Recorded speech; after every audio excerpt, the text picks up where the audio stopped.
Hello everyone, welcome back to my YouTube channel VSM Academy, the spirit of education. So students, last lecture में मैंने 8.4 complete कर दिया और जो आपका 8.4 था वो किसके ऊपर डिपेंडेंट था? Yes, that is homogeneous differential equation. तो होमोजीनियस डिफरेंशियल इक्वेशन इंपॉर्टेंट हो जाता है क्योंकि अगर कोई भी क्वेश्चन वेरिएबल सेपरेबल फॉर्म से सॉल्व नहीं होता है तो डेफिनेटली वो होमोजीनियस डिफरेंशियल इक्वेशन वाला क्वेश्चन होता है, राइट? जिसमें मैंने आपको 6-7 सम्स थे एकदम, थोड़ा हाँ नो डाउट थोड़ा सा ये जो होमोजीनियस डिफरेंशियल इक्वेशन के क्वेश्चन होते हैं थोड़ा लेंदी होते हैं क्योंकि उसके अंदर हम लोग होमोजीनियस डिफरेंशियल इक्वेशन को सिंप्लीफाई करके उसके वेरिएबल सेपरेबल फॉर्म में कन्वर्ट करते हैं और फिर सॉल्व करने की कोशिश करते हैं, ठीक है?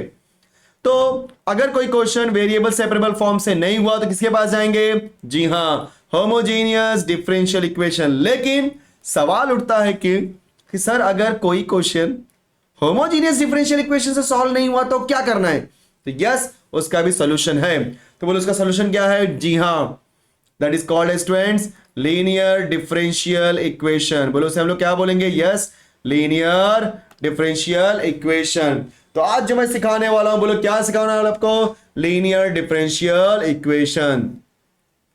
अब ध्यान देना, इस लीनियर डिफरेंशियल इक्वेशन में मैं आपको दो चीजें सिखाऊंगा.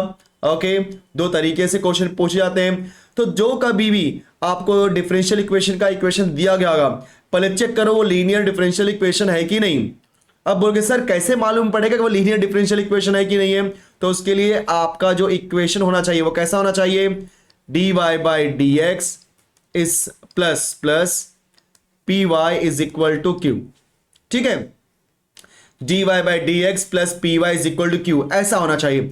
तो dy/dx plus py is equal to q आ गया. या तो ऐसा भी हो सकता है dx/dy plus px is equal to q. समझे सब लोग? तो जब कभी भी आपका कोई भी differential equation dy/dx plus py is equal to q के फॉर्म में हो या dx/dy plus px is equal to q के फॉर्म में हो तो समझ जाना वो लीनियर डिफरेंशियल इक्वेशन है. तो हमने पहचान लिया कि मेरा लीनियर डिफरेंशियल इक्वेशन है. और एक चीज और, सिर्फ इतने से आप नहीं पहचान सकते कि लीनियर डिफरेंशियल इक्वेशन है, उसके लिए और क्या क्या चीजें पता होनी चाहिए, ध्यान दो. सो dy/dx मतलब derivative of y with respect to x. अगर यहां पे y है तो यहां पे y होगा, सिर्फ यहीं पे y होगा. मतलब ये जो आपका p है, ये जो आपका q है, इसके अंदर y क्या होगा? नहीं होगा. समझ लो मैं क्या होना चाह रहा हूं. विद dy/dx में derivative of y with respect to x मतलब जो मेरा फंक्शन y है वो यहां पर होगा और यहां पे होगा. ना ही p के पास आपको y का टर्म मिलेगा, ना ही q के पास आपको y का टर्म मिलेगा. तो बोलोगे सर p और q के प्लेस पे अगर y का टर्म नहीं मिलेगा तो क्या मिलेगा? यस, यहां पे क्या मिलेगा? x टर्म और कांस्टेंट टर्म. समझे सब लोग? या तो x का टर्म मिलेगा या तो कांस्टेंट टर्म मिलेगा. तो x का टर्म मिला, कांस्टेंट टर्म मिला, मतलब आपके पास क्या हो गया? p की वैल्यू आ गई, आपके पास क्या आ गया? q की वैल्यू आ गई. अब आपका फर्स्ट स्टेप आता है इस लीनियर डिफरेंशियल इक्वेशन को सॉल्व करने के लिए, जो कि क्या होता है? बोलो इंटीग्रेटिंग फैक्टर. बोलो क्या होता है स्टूडेंट्स? इंटीग्रेटिंग फैक्टर, जिसको शॉर्टकट में हम बोलेंगे IF.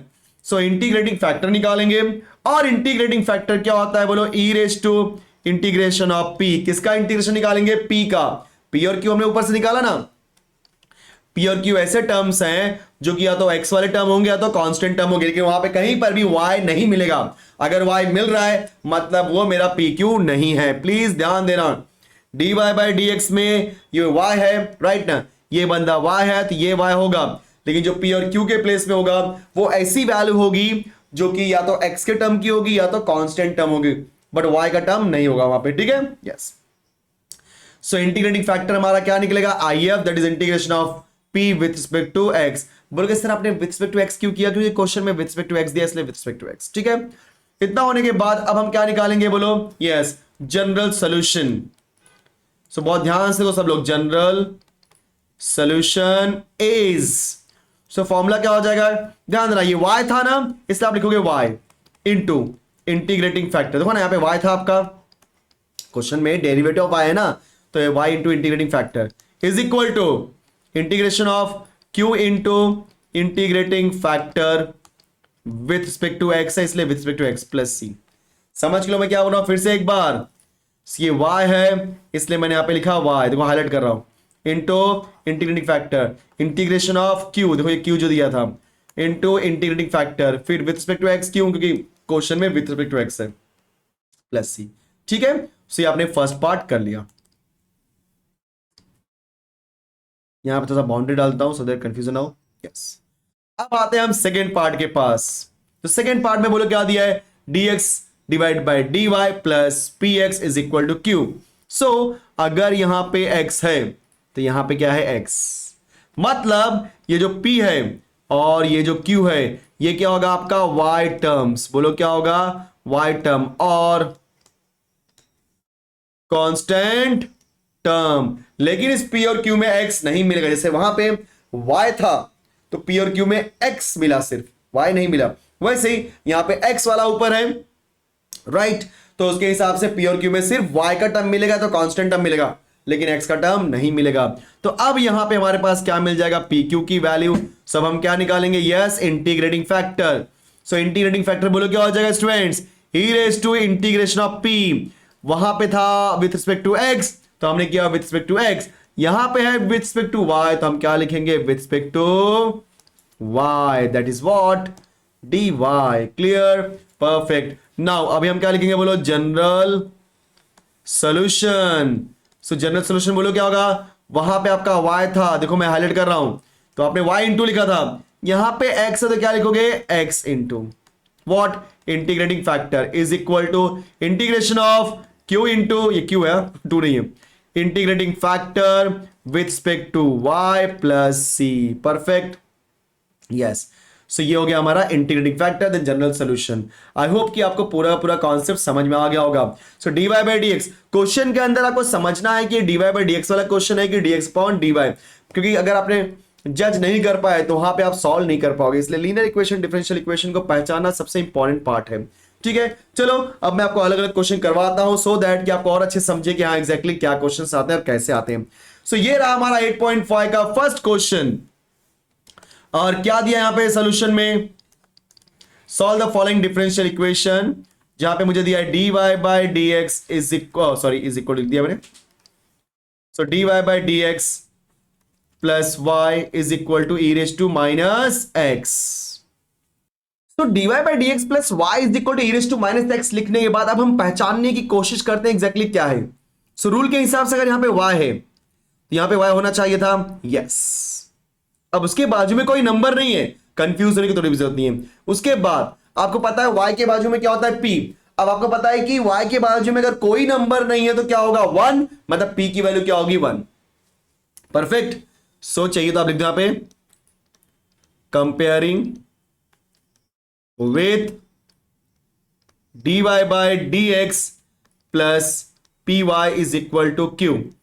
सो ये direct question, direct linear differential equation का, इसलिए ज्यादा सोचनी होती है।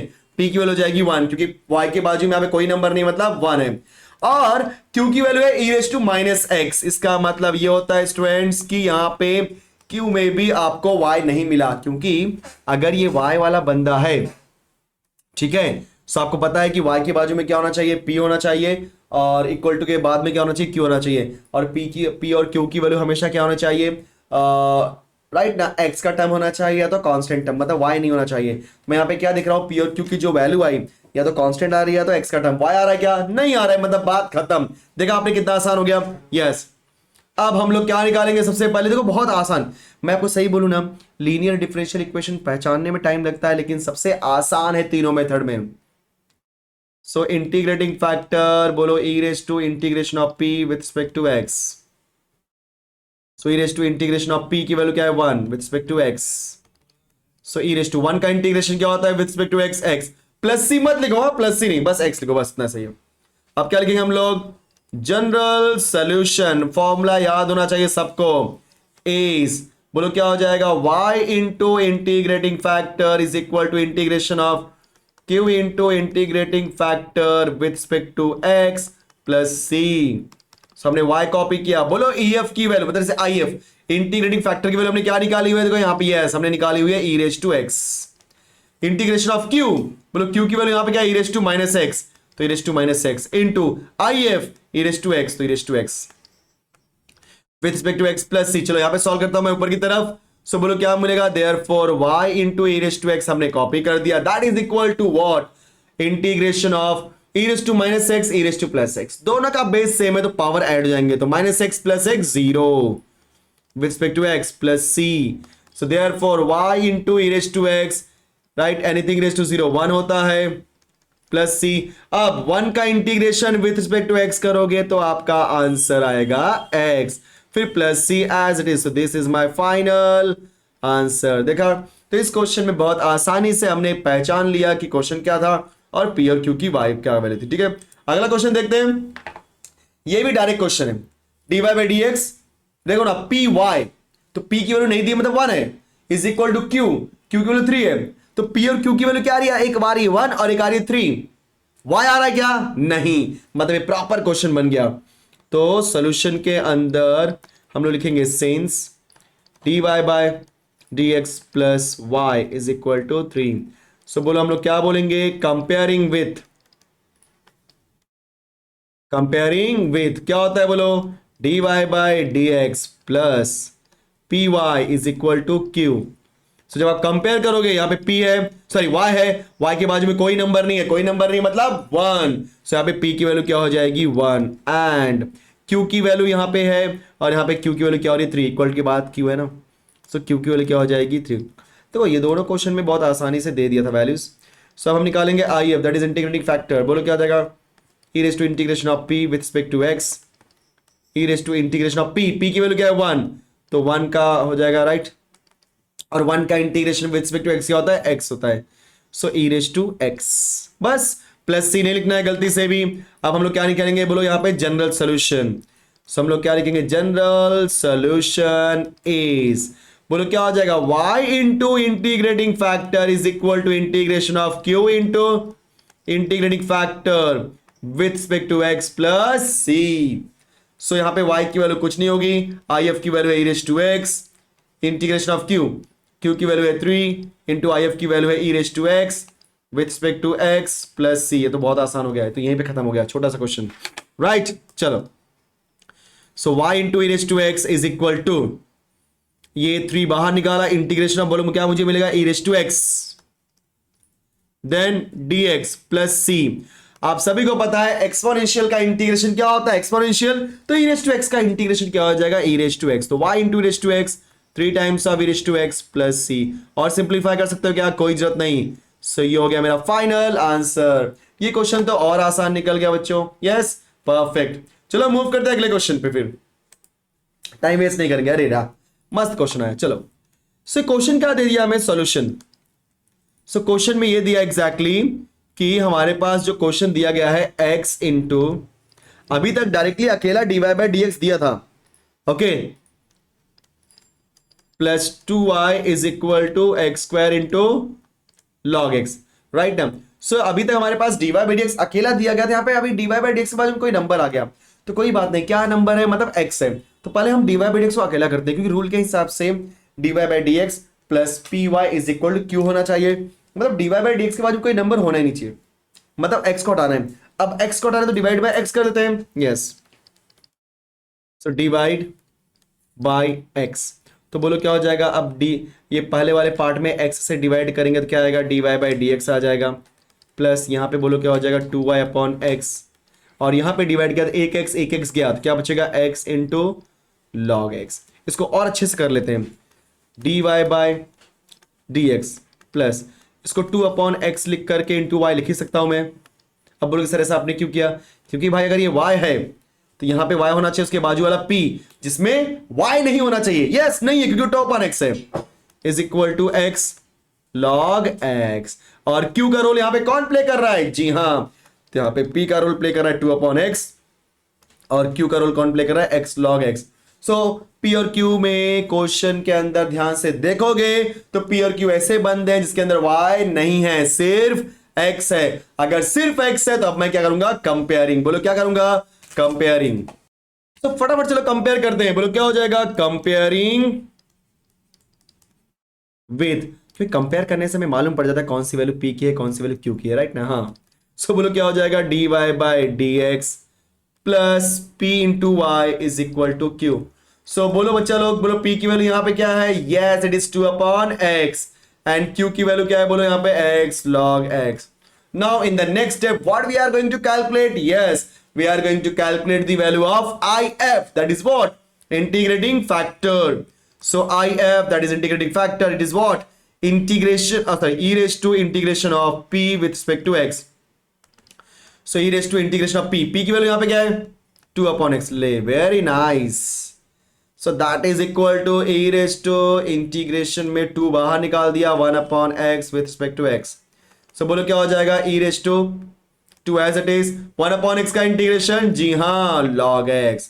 तो मुझे क्या मिला? e raised to 2 into log x. थोड़ा इसको और सिंप्लीफाई करता हूं नीचे यहां पे, तो ये बोलो क्या हो जाएगा आपका?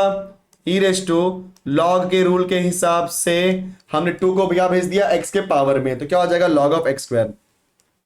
अब यहां पे मैं एक फॉर्मूला यूज करना, देखो तो सबको समझता है कि नहीं?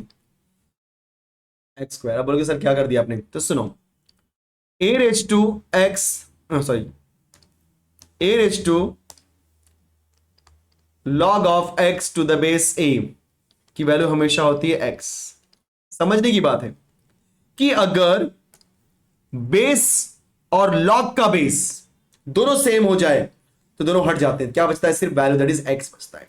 सिमिलरली यहां पर e है और बाय डिफॉल्ट यहां पे कोई बेस नहीं है लॉग का, तो स्टूडेंट्स याद ना, बाय डिफॉल्ट अगर लॉग का कोई बेस नहीं होता तो बोलो क्या होता है? आपका e होता है. सो उस रूल को ध्यान में रखते हुए यहां पे भी e है, यहां पे भी e है, ये पूरा लॉग गया, सिर्फ क्या बचेगा? X square. देखा आपने? यस. तो यहां पे जो मेरे if की वैल्यू मुझे क्या मिली? X square. अब हम क्या लिखेंगे यहां पे? जी हां, जनरल सॉल्यूशन is, बोलो क्या होगा? y into integrating factor is equal to integration of q into integrating factor with respect to x plus c. कई लोग सोच रहे हैं sir bar bar dy by dx वाला ही क्वेश्चन क्यों आ रहा है सर? कहीं से dx upon dy वाला तो लाओ. अरे आएगा भाई, सबर करो, हर चीज का टाइम आता है. पेट. चलो, so y into what is the value of if? x square. तो लिखो ना, इंटीग्रेशन ऑफ q हमारा क्या है स्टूडेंट्स? ये x log x into if, that is x square dx plus c. Sorry, अब सिंप्लीफाई करना, आपका आंसर आ जाएगा. ये हो जाएगा आपका x स्क्वायर y, ये हो जाएगा आपका x स्क्वायर इंटू x, मतलब मैंने लिख दिया log x into x raise to 3 with respect to x plus c. अब यहां पे समझने वाली बात है क्या कि log x एक फंक्शन है, x क्यूब एक फंक्शन है. अगर मैं log x को u बोलूं और x क्यूब को v बोलूं तो क्या हो जाएगा आपका? uv. याद है ना, इंटीग्रेटिंग बाय पार्ट्स. और इंटीग्रेटिंग बाय पार्ट्स क्या होता है? जिनको नहीं पता, मैं यहां पे फॉर्मूला लिख दे रहा हूं. इंटीग्रेशन ऑफ uv का फॉर्मूला बोलो क्या होता है? First integration of second minus integration of derivative of first integration of second. Perfect. Yes, तो ये हमारा फॉर्मूला है स्टूडेंट्स. तो याद है ना, फॉर्मूला लगाने के पहले याद है ना, लिएट, LIATE, logarithmic, inverse, algebraic, trigonometric और एक्सपोनेंशियल. तो यहां पे कौन है? लॉगरिथमिक और अलजेब्रिक है. सो लॉगरिथमिक और अलजेब्रिक में लॉगरिथमिक पहले आना चाहिए, अलजेब्रिक बाद में, इसलिए मैंने लॉगरिथमिक पहले रखा, अलजेब्रिक बाद में. वो रूल होना चाहिए. अगर आपने रूल फॉलो नहीं किया तो आप इंटीग्रेशन नहीं निकाल पाओगे. ठीक है, चलो. सो एक्स स्क्वायर वाई हमने कॉपी किया, तो रूल के हिसाब से फर्स्ट, दैट इज u, कौन है? log x integration of x raise to 3 minus integration of derivative, मतलब क्या? d by dx of u, मतलब log x into integration of v, मतलब x रेज टू 3 dx, फिर ये dx plus c. Okay students, very nice. So now x square y is equal to log x हमने कॉपी कर दिया bracket में लिख करके. बोलो x रेज टू 3, ये आपका x raise to n, x raise to n का इंटीग्रेशन क्या होता है? Yes, it is x raise to 4 divide by 4 minus log x का derivative 1/x, x raise to 3 का integration x raise to 4 divide by 4 bracket close dx plus c. अब यहां देखो सब लोग, ये एक x गया, क्या बचेगा? 3 बार x बचेगा, राइट। उस चीज को ध्यान में रखते हुए हम लोग क्या कर देंगे, बोलो, x square y is equal to x raise to 4 into log x divided by 4 minus 1/4 constant है, निकाल दो बाहर, इंटीग्रेशन ऑफ बचेगा x raise to 3 d x plus c. Last step लिख जा रहा हूं मैं, चलो x square y is equal to x raise to 4 log x divided by 4 minus 1/4, बोलो एक्स रेज टू 3 का हो जाएगा एक्स रेज टू 4/4, है कि नहीं, X raise to 4 divide by 4 plus C. तो बोलो अगर आप इसको सिंप्लीफाई करोगे तो बोलो क्या हो जाएगा, X raise to 4 divide by 16। चलो लिख देता हूं मैं, so X square Y X raise to 4 log X divide by 4 minus X raise to 4 divide by 16 plus C. तो ये हो गया आपका आंसर। क्लियर। तो इस तरीके से हमने ये क्वेश्चन सॉल्व कर लिया। थोड़ा सा लेंथी था बट कोई बात नहीं, लेंथी की बात ही नहीं है। क्वेश्चन में थोड़ा सा सिंप्लीफिकेशन था, मतलब आपका ये था, क्या बोलते हैं उसको हम लोग, यूवी रूल, जिसे हम बोलते हैं integrating by parts. So integrating by parts होने की वजह से हमने ऐसा कुछ किया। चलो मूव करते हैं अगले क्वेश्चन पे। यस, ये रहा ना अगला क्वेश्चन। यस, पब्लिक की डिमांड पूरी की जाएगी। कभी से आप लोग सोच रहे थे कि सर ये dx अपॉन वाला dy वाला क्वेश्चन क्यों नहीं आ रहा है, तो सुनो, अब ये dx अपॉन dy वाला क्वेश्चन आ गया। अब कई लोग सोचेंगे सर इसके अंदर हम लोग क्या करते हैं। देखो मैं पहले ना कुछ ऐसा करने वाला हूं जो आपको थोड़ा सा लगेगा हाँ सर क्या रहे हैं। सबसे पहले ये जो dy बाई dx है इसको यहां पे रखता हूं और x प्लस वाई को वहां भेजता हूं, तो क्या हो जाएगा 1 अपॉन एक्स प्लस वाई। अब रूल के हिसाब से क्या होना चाहिए था, dy by dx is plus P Y is equal to q, मतलब इसको दो पार्ट में डिवाइड करना पड़ेगा। बट डिनोमिनेटर में दो लोग आ गए ना, डिनोमिनेटर में दो लोग आ गए तो दो पार्ट में कैसे कन्वर्ट कर पाएंगे, नहीं कर पाएंगे। मतलब जब आप dy बाई dx लेके, क्योंकि रूल क्या होता है, p Y is equal to q, मतलब हमारे पास दो टर्म तो होने ही चाहिए। जब तक दो टर्म में एक में y होना चाहिए और एक में y नहीं होना चाहिए, बराबर। तो दो टर्म तो हमारे पास है ही नहीं यहाँ पे। अगर दो टर्म हमारे पास यहाँ पे है ही नहीं, मतलब ये dy बाई dx वाला क्वेश्चन नहीं बन सकता। समझ आ रहा है। तो बोलोगे सर इसको कैसे करें फिर, तो रुको चेक करते हैं dx अपॉन dy वाले में। सो dx अपॉन dy के लिए हम लोग क्या करते हैं, इस x प्लस वाई को यहीं पे रखते हैं और dy बाई dx को वहां भेजते हैं, तो क्या हो जाएगा dx divide by dy। Yes, दो टर्म बचा x प्लस वाई, तो इसको मैं लिख देता हूं dx upon dy is equal to x plus y. So rule के हिसाब से अगर ये x है तो उसके बाजू में x वाला टर्म होना चाहिए, मतलब dx अपॉन dy, x को भेजते हैं वहां पे तो माइनस x, यहां बचेगा y। ठीक है। अब ये dx अपॉन dy वाला है तो किससे कंपेयर करेंगे, यस dx वाला dy से। सो dx dy से कंपेयर करने के लिए क्या लिखेंगे, comparing with dx divide by dy plus px, याद है ना x है तो x is equal to q। अगर आप ध्यान से देख रहे हो तो x के बाजू में यहां पे कौन है, -1, और यहां पे x के बाजू में क्या है, p, तो p की वैल्यू क्या हो जाएगी, -1, जो कि x का टर्म नहीं है, क्योंकि ये x वाला है ना, तो p और q में x नहीं होना चाहिए। क्या होना चाहिए, या तो y होना चाहिए या तो कांस्टेंट। y और कांस्टेंट में से कोई भी एक चलेगा। यस है, मिल गया कांस्टेंट। एंड q की वैल्यू क्या आ रही है यहाँ पे, y। सही है, देखा आपने। यस, सो हमने निकाल दिया। अब क्या यहां पे आता है, इंटीग्रेटिंग फैक्टर। सो बोलो सब लोग, इंटीग्रेटिंग फैक्टर क्या निकलने वाला है, e raise to integration of p with respect to y, क्योंकि क्वेश्चन में दिया है विथ रिस्पेक्ट टू y। ध्यान देना सब लोग, बहुत मजेदार क्वेश्चन है। कई लोग बोलेंगे सर क्या करा क्या रहे हो, इतना डिफिकल्ट। अरे कुछ नहीं यार, इतना क्या सोचते हो। चलो, और डिवाइन इतना नीचे लिख दिया।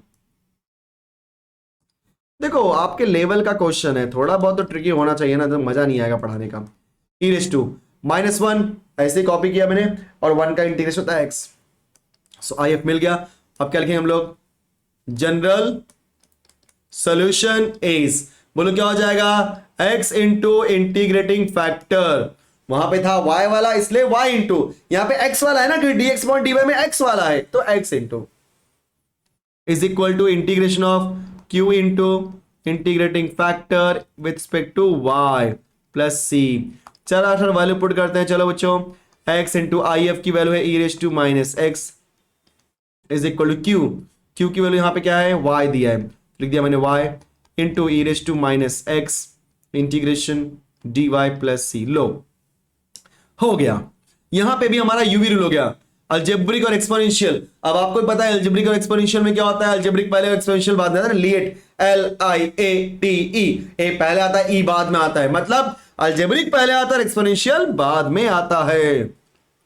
तो क्या करेंगे, यस हम लोग यहां पे भी अप्लाई करेंगे इंटीग्रेटिंग बाय पार्ट्स। मैं लिख देता हूं इंटीग्रेटिंग बाय पार्ट्स, फॉर्मूला नहीं लिखूंगा ठीक है, क्योंकि मैंने लास्ट टाइम लिखा था। So x into E raise to minus x is equal to, बोलो क्या हो जाएगा, first that is u integration of minus e raise to minus x with respect to y। Sorry कुछ तो गलती हो रही है, मुझे ऐसा फील हो रहा है। यस गलती हुई ना, वो मुझे लगा ही थोड़ा सा। बताओ जरा मुझे, यहाँ पे सब लोग, यहाँ देखो सब लोग, देखो हाईलाइट किया मैंने, ये विद रिस्पेक्ट टू y है ना, तो यहाँ पे क्या आएगा, y आएगा। क्या अरे तुम लोग बोलते भी नहीं हो, यहाँ पे y आएगा क्योंकि विद रिस्पेक्ट टू y, देखो मैं यहाँ पे लिख रहा हूँ, ठीक है। यस तो जहां जहां पे मैंने x गलती से लिख दिया वहां पे लिख देना है y। ओके देखो मैं वाइट लिख रहा हूं सो दैट आपको समझे कहां पे गलती हुई थी। यस परफेक्ट, अब चलो ठीक है, चलो सो दैट इज माइनस हो जाएगा, उसके बाद फिर बोलो integration of d by dx, नहीं dy, अभी देखो बार बार विद रिस्पेक्ट टू y समझना आपको, ठीक है, इंटू y, फिर integration of e raise to minus y dy, हो सकता है बीच में मैं आ रहा हूँ, कोई नहीं sorry, e raise to minus y dy bracket close, then dy, then plus c। बस सिंप्लीफाई करने की बात है, काम हो चुका है। e raise to minus y का integration e raise to minus y but divide by minus y, sorry divide by minus 1, क्योंकि इंटीग्रेशन का रूल होता है कि अगर आप किसी भी फंक्शन का इंटीग्रेशन निकालते हो और अगर वो x या y, जैसे विद रिस्पेक्ट टू x निकाला तो अगर वो x तो ठीक है, अगर x नहीं है तो x के कोएफिशिएंट से डिवाइड करना पड़ेगा। वैसे यहां पे अगर आप विद रिस्पेक्ट टू y निकालो तो y है तो ठीक है, लेकिन y नहीं है तो y के कोएफिशिएंट से डिवाइड करो, तो यहां पे y का कोएफिशिएंट क्या है, माइनस में, माइनस, बोलो y का इंटीग्रेशन सॉरी डेरिवेटिव 1, क्योंकि जैसे x का derivative with respect to x होता है 1, वैसे y का derivative with respect to y हो जाएगा 1। e raise to minus y का इंटीग्रेशन अभी तो निकाला, e raise to minus y divide by minus 1 with respect to y plus c। I hope कि आपको इंटीग्रेशन बहुत अच्छे से आने लगा, क्योंकि ऑलरेडी मैंने सिखा दिया हुआ है। Minus y E raise to minus y, minus minus देखो ये माइनस और ये माइनस जगह plus, so integration of e raise to minus y बचेगा यहाँ पे d y plus c. So बोलो क्या बचेगा, x into E raise to minus y is equal to minus y E raise to minus y plus E raise to minus y का yes वही आने वाला, e raise to minus y divide by minus 1 plus c. So in short हमें क्या मिलेगा, x into E raise to minus y is equal to minus y E raise to minus, बस calculation है minus e raise to minus y लिख देता हूं मैं यहाँ पे प्लस सी। आप क्या करते हैं, सबको भेज देते हैं लेफ्ट हैंड साइड में, जो सबको लेफ्ट हैंड साइड में भेजेंगे बोलो क्या आएगा मुझे, X E raise to minus Y, ये गया तो क्या हो जाएगा plus Y E raise to minus Y, ये गया तो plus E raise to minus Y, यहाँ बचेगा सिर्फ सी। तो यहाँ से आप E raise to minus Y common ले लो, यहाँ बचेगा एक्स फिर वाई फिर कुछ नहीं प्लस 1 इज इक्वल टू, देखो ना यहाँ एक्स बचा यहाँ पे वाई बचा और यहाँ पे कुछ नहीं मतलब 1। अब E raise to minus Y को आप लिख दोगे 1 upon E raise to plus Y, X plus Y plus 1 that is equal to C. अब क्रॉस मल्टीप्लाई कर दो और ई रेज टू वाई पहुंच जाएगा सी के पास, so X plus Y plus 1 is equal to C into E raise to Y. So this is my final answer. Okay students perfect, I hope कि आपको समझ में आ गया होगा ये dx अपॉन dy वाला क्वेश्चन। देखो मैं आराम से कर पा रहा हूं क्योंकि इसका रीजन ये है कि प्रैक्टिस, आप जैसे जितना ज्यादा प्रैक्टिस करोगे उतना अच्छा है।